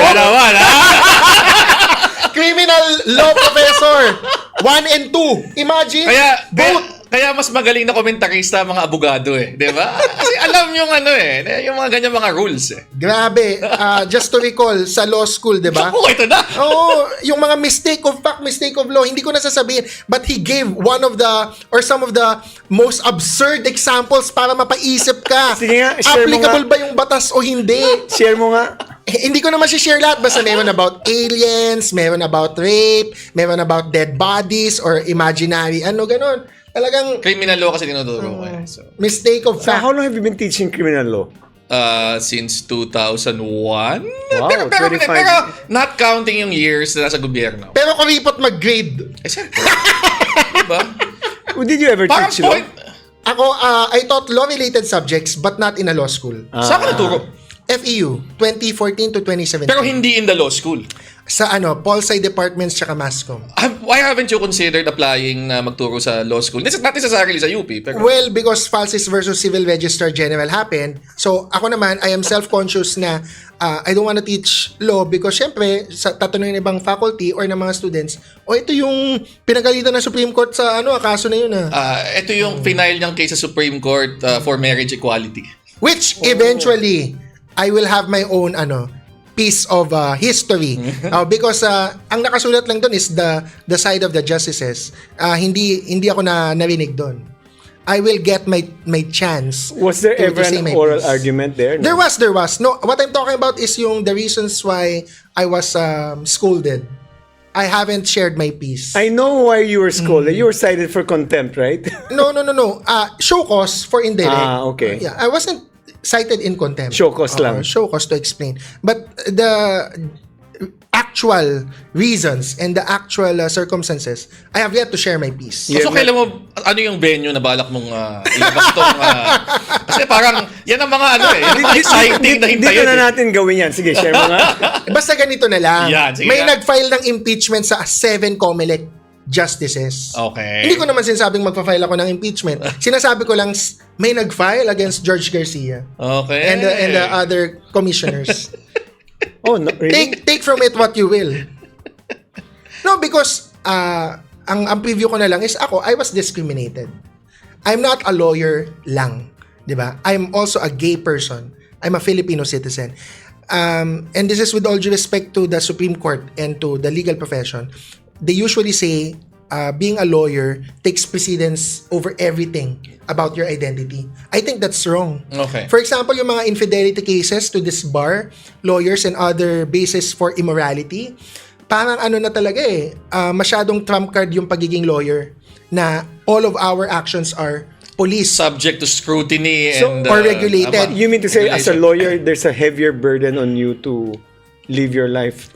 Well, oo, dahil sa naging mga desisyon ng Supreme Court. No? And as a petitioner, pag lawyer ang petitioner, mas mataas ang expectation ng Supreme Court. But I did not come to the Supreme Court then as a lawyer petitioner. I came there as a gay person petitioning for my fundamental human rights. So, I'll have my day in court. Wait. I'll have my day in court. So this is a case where you were insisting on legalizing same-sex marriage? Yes. But And they knowing threw that- it out on procedural grounds and threw in other flimsy reasons to make it appear to the public na it's just a reckless young lawyer who filed it and therefore it can be disregarded. Pero the basis for your basis for insisting on a same-sex marriage is based on the Constitution. Yes, based on a violation of equal protection, based on violation of Article 15. And they did not dismiss your case based on They did not rule it grounds. substantive grounds. So it's yes. And in the way of dismissing it on technicality, they discriminated me. My personality, my being as a gay person. I don't get it. Even the Bakit? Solgen, even Hilbay, in the way he defended the case, is very bigoted. In my humble and frank The opinion. technicality was? No, I mean, more or less it was about standing. Standing. Like, why am I the one who filed? Because you're gay. No, I don't have a couple. I don't have a partner. Oo. But obviously you can't get married because you're insisting. It might be obvious to you, but of course, the Supreme Court, it wasn't obvious to them. It was obvious to my professor, my other professor, Professor Dan Gatmaytan, who I love very much kasi sabi niya, walang kwenta yung dismissal ng No, Supreme but Court. same-sex marriage, the fact that you're gay, gives you standing already because you're gay. You're Medyo asking clear for nga same-sex diba? marriage. Parang, if I remember correctly, they were insisting na kailangan, dapat mag-apply ka ng I have a marriage partner. license. I need to have a partner. I need to apply for marriage license. And it was denied. And therefore, di ba, yun ang parang sinasabi nila doon. But That was look, a very flimsy technicality. But look, Prof, tsaka Sec, sino pa nag-file ng same-sex marriage ngayon? Sabi kasi nila, there's a proper party. Ang argument ko, walang magiging proper party na couple who is willing to subject themselves to humiliation on a national scale and admit that they're gay kasi they're gonna be bashed. So hanggang ngayon, 10 years after I filed it, who If filed I understand the Supreme Court technicality ruling was, you have to apply for a marriage license, be denied, and then go to the Supreme Court for a petition. Or go to the lower courts first. Hierarchy of courts. Dalawa, yes. Kailangan couple, kailangan ma-deny ka ng marriage license, and kailangan i-RTC mo muna. Well, mukhang obvious doon na ayaw nila mag-rule. I'm sure. And ako naman I expected that. Yeah. Just to explain this to you as well, the reason why I filed it is not because I expected to win. It's because in other You're just challenging. Yeah. I'm just challenging. Kalalabas lang ng Obergefell niyan, di ba? Correct. And to get the ball rolling, ang point ko dyan is in other jurisdictions, it took them 30 to 40 years of litigation then to get that right, like in the United States. So hindi masyado alam ng tao yun. 1970s, may nag-file din, natalo. Quote-unquote, napahiya din. But then they had But to... subsequently, Obama came up with that law. Diba? And that law was questioned. And even before Obama, there was a Supreme Court ruling already. Yun yung Obergefell. Yeah. No, but my point is, we cannot get a favorable Supreme Court decision in the future if I don't start it. Actually, tama yun. So, my point was to radicalize younger lawyers. My point was to radicalize the public na, look, ang bigoted ng law, ang bigoted ng, with all due respect, the Supreme Court. So, it radicalizes eh. Kasi sina Prof. Barry ngayon, Prof. Molo, Prof. Dangat, ang tinuturo nila yung kaso ko, but in a positive way. I actually admired the fact that ano mo lang yan, di ba? Kapapasok mo lang sa bar niyan eh. Yes. Oo, di ba? Naalala ko yun eh. 2014, di ba mga 2015? Mga ganun yun eh. 2014 ako nag-bar, 2015 kami 2015. Nasa house kasi ako niyan eh. So, I remember that. And ako, I admired the fact that you were willing to do it kasi feeling ko, at the minimum, it gets yung conversation into yung national sphere. And I'll ask this question to Barry. Knowing that case was decided, dismissed based on a technicality, did you as a congressman, at the time you're already a congressman, did you file a... Yes, I did! What bill did you file? Nag-file ako ng Same-sex marriage? Civil union. Or nag-file ako ng bill? For marriage. Same-sex marriage. Same-sex marriage. And it died. Well, obviously, hindi naman. Civil union yung compromise na Civil union gusto yung compromise. ni Speaker Pantaleon tsaka ni Kong Roman. Is there anything right now, union without marriage, does it apply also to gay relationships? Yung latest lang is on clarifying yung rule in the family code on co-ownership. That applies to gay couples. Yes. Pero, But even that, double-edged yun, sir. Yung decision na yun. Yeah. I don't really think it's favorable to the LGBT community. But I did not rain on the parade of the people who celebrated kasi they were celebrating. But legally, it doesn't really do much. Yeah, I agree with you. Because? Actually. Just to quickly explain, di ba? Right now, straight people like you, sir, and if you're married, no? But let's assume you're not I am married. Yes, let's assume you're not married. If you are a straight couple, James Reid, Nadine Lustre, nag-live-in, di ba? More than 5 years, matagal na kayo ganun. Meron ng the law by default gives you a presumption na lahat ng pinundar nyo during the 5 years co-own. Default presumption. Ang sinabi lang naman ng Supreme Court case na yon is sinabi nila, yes, gay couples or lesbian couples can enter into a relationship and yes, they can prove their co-ownership. Prove their co-ownership. Walang default presumption like straight people. Hindi presume. So kung may 5 years na live-in ang dalawang bading or dalawang lesbiana, they still don't get any benefit.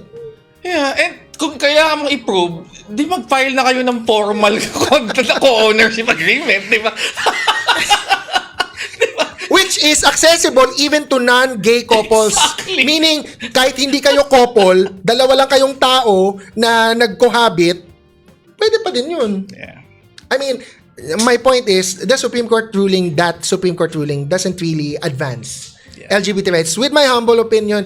But of course, hindi na ako nag-rain on that parade. Ngayon, baka mabash ako. But sorry, ganun talaga. Kahit itanong nyo pa yung mga mas veteran lawyers than me, like Professor Bet Pangalangan, tsaka sina Attorney Viray, I don't really think it does much for the community.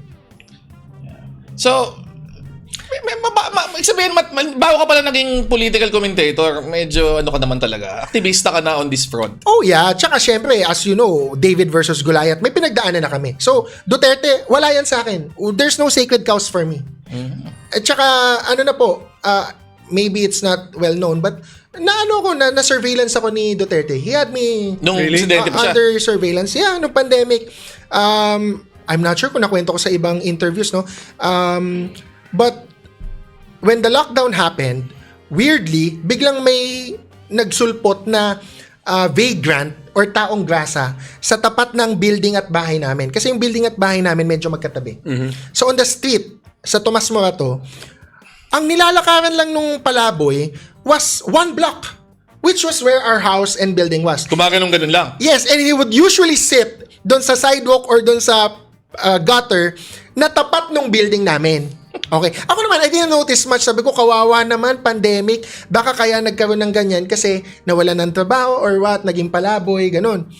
Pero 6 to 8 months. Tapos yun nga, weird yung So sabi ko sa kapitan ko, sa barangay captain, sabi ko, Kap, hindi ba natin yan pwedeng mapatulong sa DSWD or sa City Hall? Hindi ba yan pwedeng pick upin for the purpose of rescue? Tulungan, ganun, paliguan, bigyan ng pagkain, etc. etc. Hindi daw niya magawa, like, hindi niya sinabing ayaw niya. Hindi daw ma-pick up, parang hindi magpapaalis. Ayaw magpaalis sa pwesto. Oh, so hindi daw nila ma-pick up or hindi Sa panahon ng pandemic? Panahon ng pandemic. Na may curfew?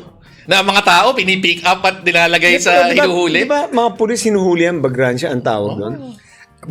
Basta 6 months. So I kid you not, mga 6 to 8 months, March. But what made you think just because of that you're under surveillance? No, because after that, so ito muna yung kwento pa. After 6 to 8 months, bigla na siyang nawala. Okay. Magically. Tapos sabi ng security guard namin, yung valet namin, Sir, nakita namin yung yung palaboy na sumakay ng jeep. Pero maayos na. Malinis na. Tapos mukhang sundalo daw. Sabi ko, mukhang sundalo. Yung tayo, yung daw, ganun. Wala na yung So wig lang pala yun. dumi-dumi. Tapos syempre, nagtanong naman ako sa mga onting kaibigan nating police or military. Sabi nila, hindi naman nila kinonfirm na, oo nga, pina-surveillance kan. Sabi lang nila, oo, yan, usual na modus yan or style to surveillance, to do surveillance. Sabi ko, okay, so baka nga. Ngayon, kasi isa ka sa mga pinakamainit na nagkikriticize kay Sara Duterte. Hindi pa siya nakaupo eh. But I know for a fact, and ang ating kaibigan si Sec Llamas ay talagang Page 1 to. Basag na basag daw ang kanyang self-esteem. Kasi top 40 lang daw siya sa watch list at hit list ni VP Sara at ni Guanzon. Pero si Heydarian, 39, ako 38. Sabi niya, bakit ka 38? Sabi ni Heydarian. Sabi ni Sec, si Sen Edu. Sabi ni Sen Edu, sabi ko, hindi ko din alam eh. Mas nakakainis siguro ko sa'yo.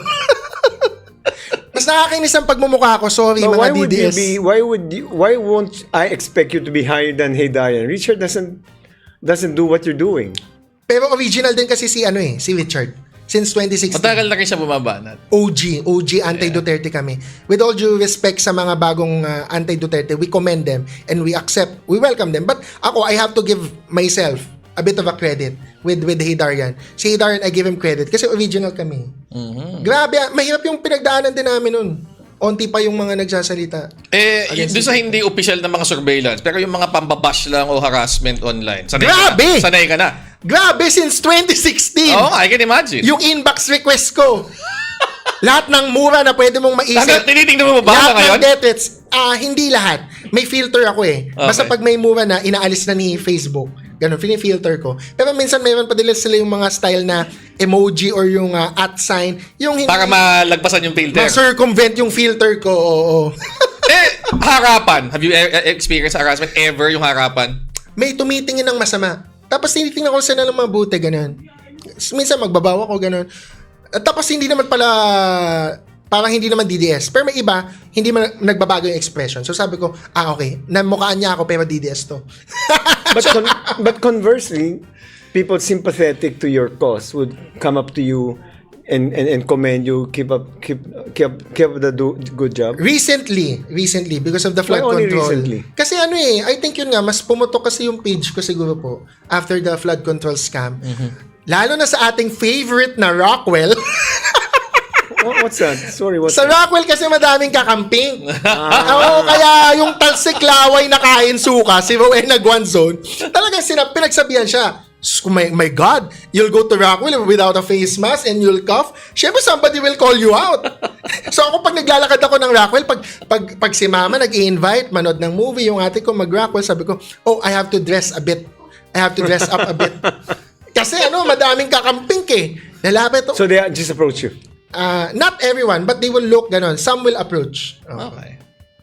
Pero how do you and to a certain extent nagtatanong din ako for our purposes. How do you get past yung stress nung mga ganyang, 'di ba, day in day out, banabanatang ka una. Kasi alam mo naman na ginagawa mo to, tingin mo ito yung tamang but at the same time, siyempre, yung the sheer volume lang talaga nung hate online hate. Kahit nasabihin mong yung iba dyan, bayad, di ba, trolls, trabaho nila, still, di ba? And binabaliktad ako. Ako daw yung bayad ni BBM, Exactly. bayad ni Martin Romualdez, bayad ni Senator Risa Ontiveros, bayad ni Tito Yan naman ang Soto. script nila My God! Iba-iba yung politika nitong mga nagbabayad sa akin. Tiba-tiba naman ako. ang strength ko, I draw strength siguro recently kasi nga, dumami po yung voices. Okay. So, active si Professor Shelo Magno and kudos to her. Yeah. Mas active siya Uy, congrats pala kay Shelo. Nag 100 si Shelo. Wow, diba? 100,000 subscribers. Yeah. Madami na siyang maiinis lalo. No, but si Prof. Shelo, I mentioned her because she consciously created a group chat for similar-minded. Hindi naman kami pare-pareho. We will disagree on some things. Like si Prof. Shelo, ekonomista, ayaw niya yata sa suspension Eh ako medyo Suspension of the excise tax? pro-suspension ako. Excise and VAT. Both. But yung in terms of this advocacy na anti-Duterte, she was conscious to create that support group. Ako naman, personally, hindi ako masyado clingy or I don't really mind kasi bashing. Ever since bata ako. When you grow up gay, bata pa lang ako, na-realize ko na yan, I cannot please everyone. So wala akong pake. Basta yung mama ko masaya. Shoutout sa aking nanay kasi manonood dyan mamaya ng replay team replay. Shoutout po! Basta masaya yung kapatid ko, yung mga kapatid ko. Pag sinabi nilang pihit ka, calibrate mo. Pag sinabi nilang walang problema yan, okay. Doon ako makikinig. I'll ask a very, very personal question since you're very, very open about being gay. And I have many gay friends, classmates from law school as well. When did you realize that, if you don't mind me asking, when did you realize that you were gay? I think pa lang, 7 or 8 years old. Pero I came out to my mom 14 or 15. And my coming out was also very strategic. Kasi paano strategic? Sige nga. Kasi iniisip ko noon, baka ma-disown ako, baka itakwil ako, baka palayasin ako kung umamin ako. Kung ikikwento ko na bakla ako kay mama. Kasi alam ko parang nag-worry na siya na bakla kaming dalawa ni kuya. Which we are. After, so ngayon, bakla talaga kami. Pero nag-worry siya nun kasi may mga friends noon si kuya na who would bully him. Okay. Nakapwa bakla, na parang magladlad ka na. Okay. So my mom was there's worried apparently about that. peer pressure from within the community as well. To my brother. Yes. Ako kasi noon, baka hindi kayo maniwala, very discreet ako noon. Talagang mas tahimik ako nung bata Umingay na lang ako kasi gusto ko talagang bumoses for my advocacy. But going back to the story, so since na-notice ko si mom concerned sa kapatid ko, may tamang takot lang ako. Pero alam ko mapagmahal siya So may tamang takot lang ako na baka i-disown niya ako. Pero alam ko, tatanggapin din niya ako. Ganun. So, saan ako nag-out? Kailan ako nag-out? Nag-out ako sa airport. Galing kaming Cebu for a yearly reunion with our relatives sa Cebu on the Bisaya side sa mom ko. Pauwi sa Maynila, naka-check-in na kami, naka-ano na yung bags, tapos na yung immigration. Boarding na lang. So, airport sa Cebu ito? Mactan Cebu Okay. International Airport. What year was this? You're 15. What year was that? 2001 or 2001 I think. Sabi ko sa sarili ko, dito ko sabihin habang kumakain kami for dinner while waiting for boarding. Okay. Oo, kasi naka-check-in eh. Hindi naman niya ako mapipigilan na mag-board ng plane. Oo, naka-check-in na kami. Waiting na lang kami for boarding, kaya hindi niya ako mapapalayas. So, she will have, sabi sa utak ko, she will have 2 hours to think. Kahit galit siya sa akin, mapapaisip siya sa eroplano at papatawagin niya ako kung galit man siya. Okay. So, nag-out ako. Ang problema, umiyak pati si ate ko. Pumunta sila sa CR. Akala ko, naku, yun nga, hindi na ako tatanggapin. You didn't expect that? I expected them to cry. You Pero expected- pagbalik nila from the CR, they said, we still love But you expected them to cry or you expect them to be mad? Both. Kasi there's crying, there's cry madness eh. Parang si Sara Duterte. Nung galit na siya, maiyak-iyak siya, di ba? Maiyak-iyak na galit. Pwede yun. But, Pero hindi baliw yung mga yung mama ko tsaka ate ko like Sara.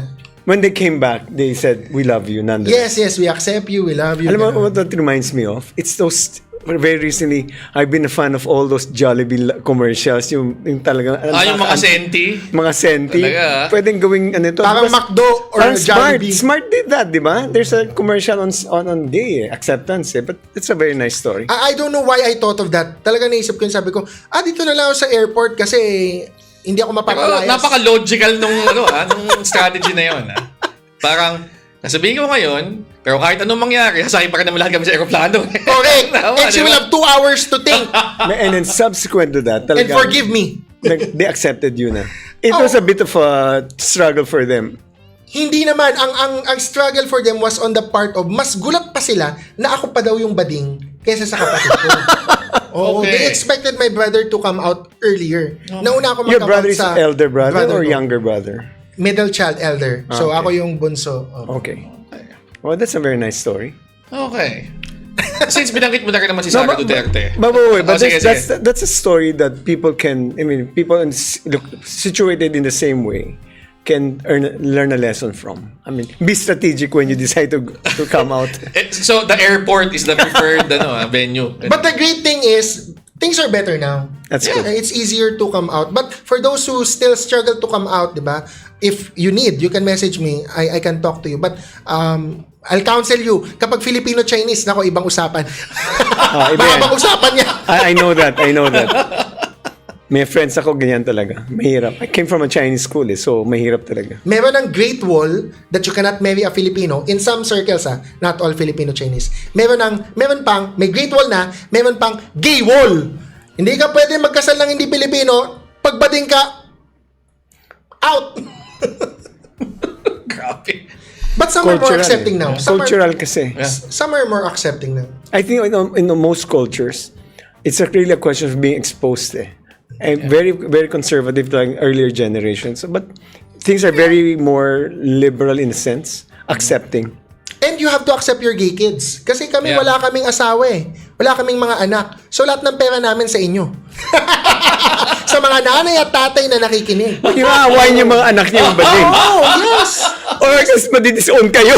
Baliktad. Bubukod yung mga nyo, may asawa nyong anak, may mga anak sila. May sarili silang buhay.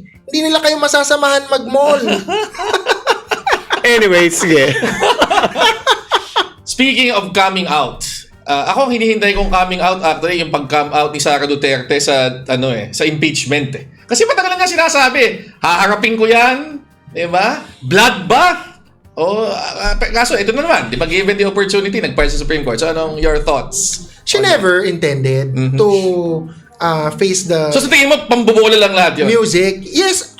We are well-read, 'di ba? Madami yata sa nanonood, well-read naman. 1984, Animal Farm, may concept ng double speak, 'di ba? You say one thing but you intend another or do another. So, you really just say, harapin ko 'yan just to look strong, just to look tough, just to look that you will face the music, but really you don't intend to, because if she did, she wouldn't have filed. Sa House pa lang to, hindi pa nga Senate. There's no Senate trial yet. Question na niya. Hindi, tsaka ang irony nga dito, last year, during the first impeachment, ang sabi niya, hindi ako nabibigyan ng opportunity sumagot sa House. Mali. Ngayon binigyan ng opportunity sumagot sa House. Umiiwas siya. humingi ng due process, binigyan ng due process, ngayon sinusuka mo ang due process. Tsaka, Senate na lang. Hanggang dito, Senate na lang. Pag akit sa Senate, sasabihin, mali rin venue. Exactly. Yan, gaslighting yan eh. Senate is the proper venue. Sa Senate dapat, Senate ang trial. Magpa-file din naman siya eh. Pero why do you think she is so afraid to face the music sa House? Kanina may tanong ka A, B, C. Ano tingin mo doon? All of the above! Tingin mo? Lalo na, so ito muna kay Ramil Madriaga, di ba? Obviously, she is afraid of Ramil Madriaga. There's a very exceptional case to Ramil Madriaga na si Madriaga lang ang critic niya at ang parang nag-defame sa kanya na kinasuhan niya ng perjury.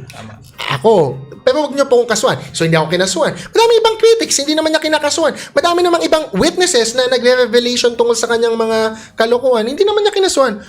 Yun ang unang tanong, bakit si Madriaga ang lang siningil out ang kinakasuhan niya? That means she's so afraid of what Madriaga can say. It's not because Madriaga is so defamatory. Because if that were true, bakit wala siyang ibang kinasuhan ng libel? Tama. Let me just get back to, Barry, you interviewed the lawyer, di ba? Yung lawyer ni Madriaga. Palad. Yeah. So, what was your sense in your interview with? Ako ang sense ko, they were very confident in yung that the story would be validated basta mailabas yung mga telepono. Text. You've heard you've heard the lawyer speak. What specifically do they have that prompted Sarah to file perjury case against? Yung mga kwento niya na, kasi sa kwento ni Madriaga, according to the lawyer, and this is in the affidavit, meron talaga silang personal conversations. Text messages na they seem really confident na basta mapasabi na yung mga 3 cellphones. 3 cellphone na ngayon nasa korte, lahat ng sinasabi ko will be validated. And the fact na they are so specific na ilabas nyo yan at totoo to, para sa akin, mukhang totoo eh. Kasi kung meron kang duda, di ba, magagawa ka ng kwento, pero hindi hindi ka magkakamon ng ilabas yung ebidensyang ganyan. Unless tingin mo talaga that the evidence will bear out yung... Plus there were serious death threats, no? There were overt actions. Yung kwento niyang, oo. Kaya nilagay sa protective custody. Ako, in my own little way, alam mo naman lahat ng tao ngayon, forensic investigator tayo lahat when it comes to the internet. So, syempre ako, when Madriaga first came out, naka-up pa yung Facebook niya. Ngayon kasi down hindi mo na ma-access. And, chinek ko lahat ng pwede kong ma-check to the limits of my ability, di ba? And madaming pictures. Magkasama sila. Na nagzo-zoom call, and founder si Madriaga ng ISIP Pilipinas, which is Inday Sara is my president. Ang palusot kasi si Attorney Paulo Panelo, reveal niya sa Facebook niya yung ibang parts ng affidavit ni VP Sara in the perjury case against Madriaga. Nagpresent sila ng mga text messages na si Attorney Ryan kilala daw ang totoong founder ng ISIP Pilipinas. Pero nakita ko din yung ibang text messages na inattach nila. Ano yun prone to double interpretation. Okay. It can support Madriaga, but if kung gano'n nila clean-up or parang nilimit yung pag-screenshot, then it will support their narrative. But the point is, nandun sa usapan ni Sara Duterte and Ryan Kilala, si Madriaga. Sinasabi lang nila na etong interpretation ni Madriaga, mali yan. Hindi yan yung totoo. O edi mag-trial tayo. Tingnan natin sinong credible. You mean to say yung text na may kinrap sila? Yung inattach na mga evidence, pieces of evidence. No, I mean, when you attach naman most screenshots, it's scrap So I assume there's a lengthier background to the chat. But just to get back to the ISIP Pilipinas in relation with the importance of Madriaga's testimony, among other things, Madriaga kasi is the missing link how the 125 million in confidential funds was spent in 11 days. Yeah. Madriaga would be able to provide the missing link. Nasa affidavit niya yung 3 to 4 duffel bags with 33 million at kung 33 to 35 million each kung saan niya dineliver. And one place, hindi ko na papangalanan specifically kasi baka malibel tayo, but out in the internet naman na to, there is a comedy bar in Tomas Morato where I am a barangay kagawad and I know this place very well na doon daw siya nag-drop off ng isang duffel bag. Okay, that's one circumstantial evidence, di ba? Professor ko to. Provide pa tayo ng second circumstantial evidence. In that same bar, nag-award si Madriaga ng Certificate of Appreciation to Ryan Kilala, who is a frequent stand-up comedian in that bar. Okay. And ang nakalagay doon sa certificate, it's not Ryan Kilala ang founder. It's Madriaga ang Okay. founder. Sorry, hindi si Kilala ang binigyan ng certificate. Si Reynold Monsayak.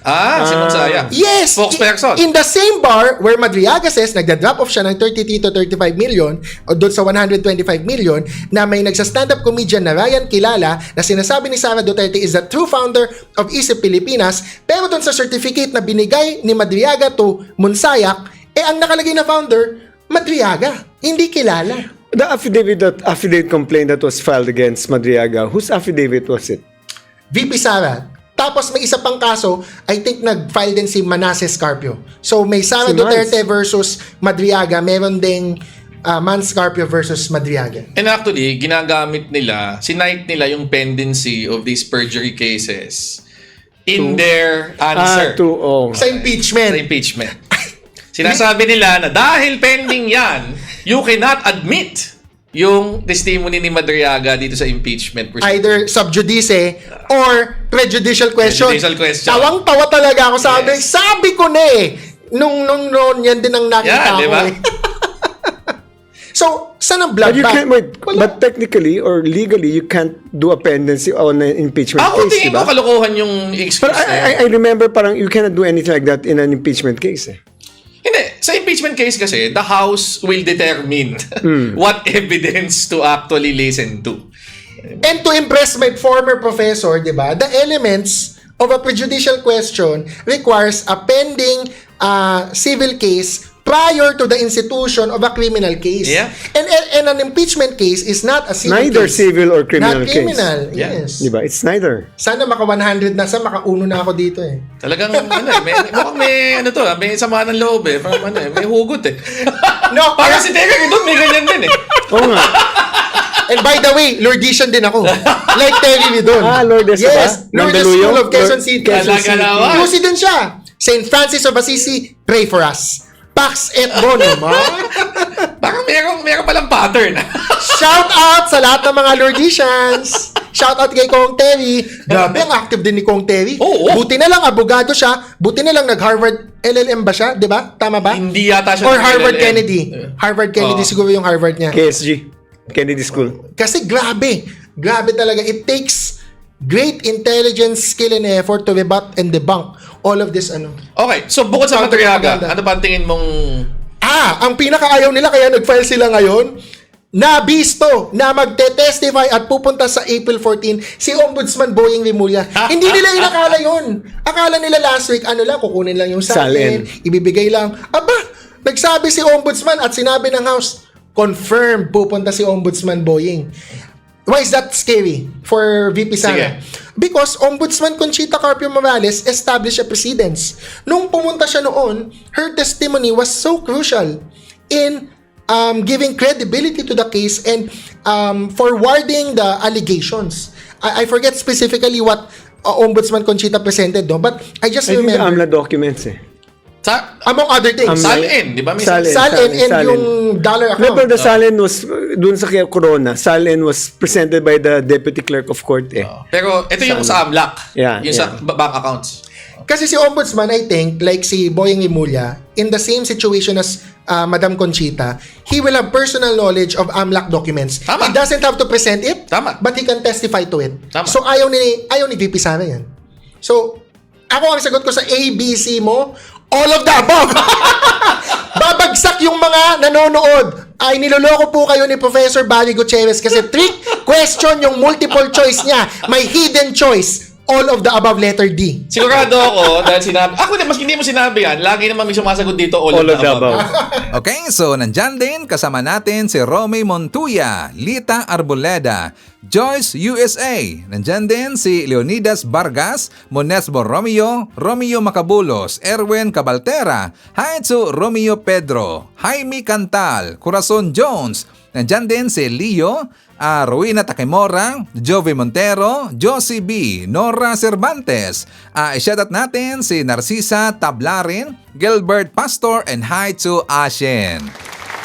Okay, so mga kababayan ko, yan natin malakalap na mga balita ngayong araw. Kung nakaabot ka po sa portion na to, sana nakapag-like na ho tayo. Libre po ang mag-share, libre din na mag-subscribe. Again, maraming salamat sa mga viewers na hindi nag-skip ng ating mga commercials. Thank you so much.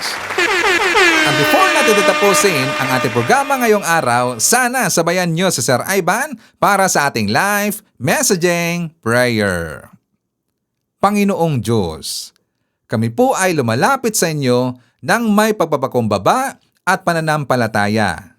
Ipagkaloob ninyo ang inyong patnubay, kapayapaan at proteksyon sa aming lahat, sa bawat pamilya, manggagawa at mamamayan upang malampasan namin ang mga pagsubok at manatiling nagkakaisa. Naway patuloy ninyong gabayan at ingatan si President Ferdinand Marcos Jr. sa kanyang pamumuno. Bigyan siya ng karunungan, lakas at malasakit sa paggawa ng mga desisyong makabubuti sa bansa. Ilayo ninyo kami sa kapahamakan at punuin ang aming mga puso ng pag-asa, pagmamahal at pagtitiwala sa inyo. Idinadalangin ko ito sa pangalan ng ating Panginoong Jesucristo. Amen. So maraming salamat mga kababayan, and I hope to see you again on my next video.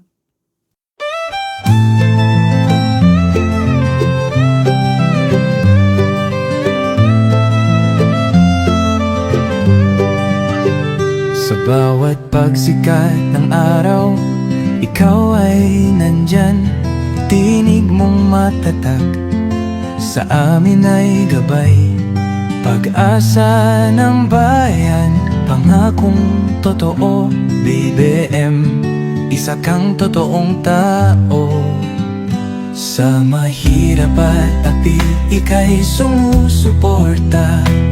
Tapat mong paglilingkod, lahat kami nakakita sa iyong pamumuno. Bayan ay umaangat, bagong Pilipinas, pangarap ay tapat. Ikaw ang aming BBM, Pangulong matapat. Sa puso ng masa, inaangat ating watawat. Sa hirap at ginhawa, ika'y kasama. Pilipinas ay babangon, dahil ikaw ang pag-asa. Mula Luzon, Visayas hanggang Mindanao, boses mo'y umaabot. Dala ay pag-ahon, magtulungan, magkaisa. Sabi mo sa lahat, para sa bayan, ikaw ang aming alamat. Ang pangarap mong bansa, taas noo masagana. Manggagawa't magsasaka, binigyang halaga. Serbisyong totoo, hindi pagpapanggap. Ang puso ng bayan, ikaw ang hinahanap. Ikaw ang aming BBM, Pangulong matapat. Sa puso ng masa, inaangat ating watawat. Sa hirap at ginhawa, ika'y kasama. Pilipinas ay babangon, dahil ikaw ang pag-asa.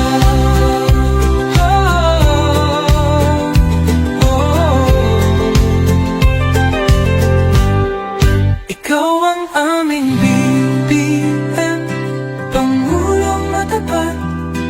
Sa puso ng masa, inaangat ating watawat.